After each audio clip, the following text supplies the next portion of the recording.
Hey explorers, welcome back to another free masterclass with Geo Pro Adventures. I'm excited to be here, excited to have you here. Today I'm going to address a question that I get more than any other question, and that is, does my vehicle need sway control?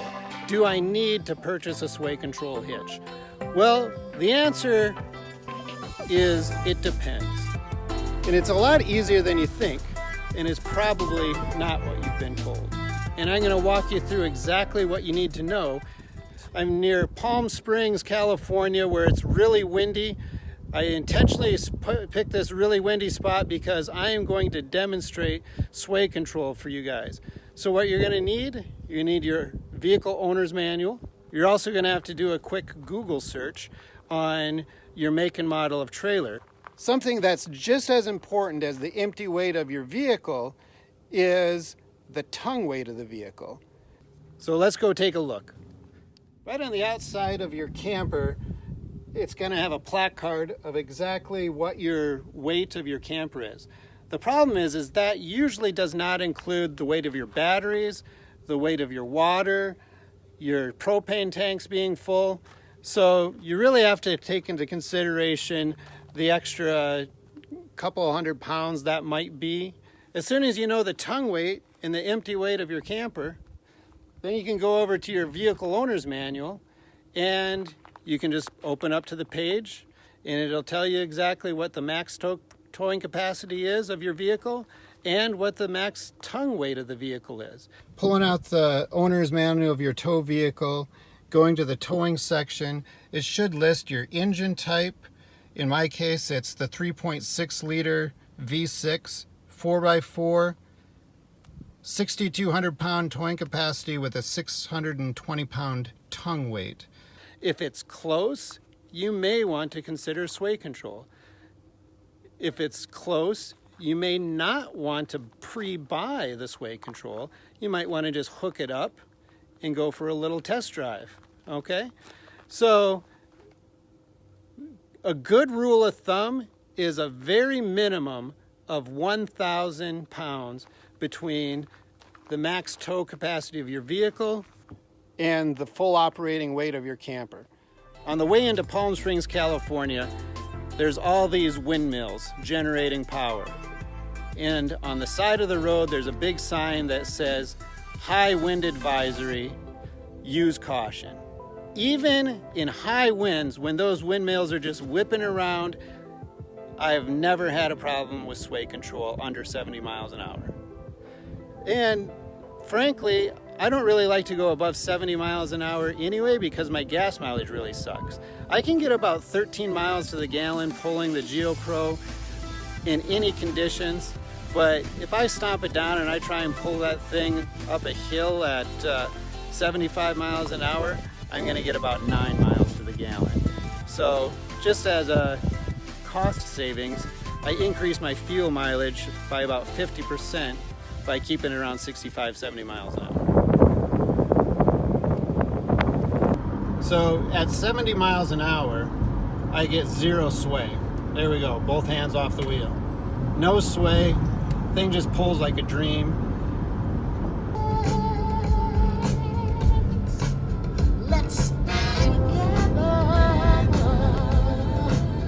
Let me see if I can get out of the wind here a little bit. Right now I have a 19 FPS Geo Pro, fully loaded, water, waste, tanks full, looking about 30, just over 3,000 pounds. Maybe if we're hauling the scooter, 3,300 pounds. My Jeep Grand Cherokee, it's got the 3.6 liter V6 Eco. I've used this vehicle and this Geo Pro combination to pull into the mountains of Colorado above 12,000 feet. I've towed it in hot summer days in the Sierra Nevada mountains in California where the temperature might be into the mid 90s and you're going up a steep grade. I've never really had any problems. Something that you might not consider is when you get up into these mountain areas that are altitudes above 10,000 feet, the speed limit is actually about 35 or 45 miles an hour. Rarely is it above 45 miles an hour through those mountains in Colorado. You're not going to have any trouble keeping up with traffic and pulling a 3,000-pound trailer, even if your vehicle's struggling. And I don't even think, I would say in the entire 40,000 miles in year and a half I've been traveling full time, I don't think that I've maxed out the capabilities of the Jeep except for one time, and that was in a really steep grade in Colorado, and I had my foot to the floor and my speedometer kept going lower and lower.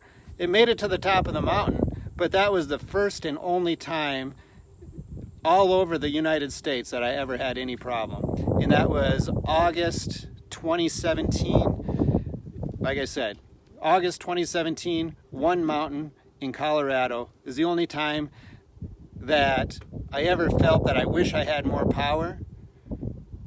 Let me take that back. You're always going to wish you had more power. But did I have enough? I had plenty. So let's talk about this. Let's talk about sway control.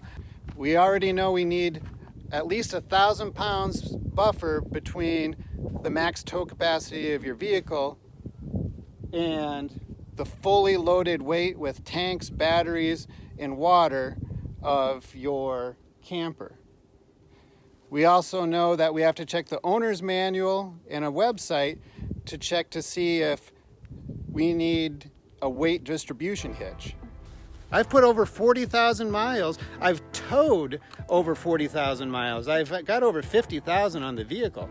I've towed over 40,000 miles with a Geo Pro, and I've never used a weight distribution hitch, and I don't need it. Anything under 70 miles an hour, I don't even notice it. I hope that helps out. We got some really exciting videos coming up. Renee's gonna talk about something for everyone, really, but she's gonna talk about the relationship dangers and how often you need to take a break when you're on the road full time. Because let me tell you, it's absolutely amazing to travel with somebody you love and want to spend time with, but sometimes too much time is just too much time and you got to take a little break. And so she'll be back on one of these next videos here, and she is going to give you her insight, and we'll be side by side talking to you about like what's the best frequency to go out. If you're even thinking about going out full time for more than 3 months, if you're thinking about going out with somebody that you like, if it's not just your dog, you might want to subscribe and hit the little bell up there so you can watch our next videos, because we got some really good ones coming up. That's one of the best things that I can think of having a travel trailer is the freedom it gives you. We're gonna go up to this music festival, Reagan on the Mountains, above the cliffs of Malibu, California, and just chill out for the weekend. How great is that? Morning. Cheers. He said we were going to be camping next to the Swedish bikini. So please hit subscribe. I got good content. Also, this is your channel. I don't get paid to do any of this. So anything you want from me, just throw something in the comments section. I'll do my best to answer you within the week, and I'll try and produce a video for it if it seems like something that a lot of people are asking about. So thank you again for joining me.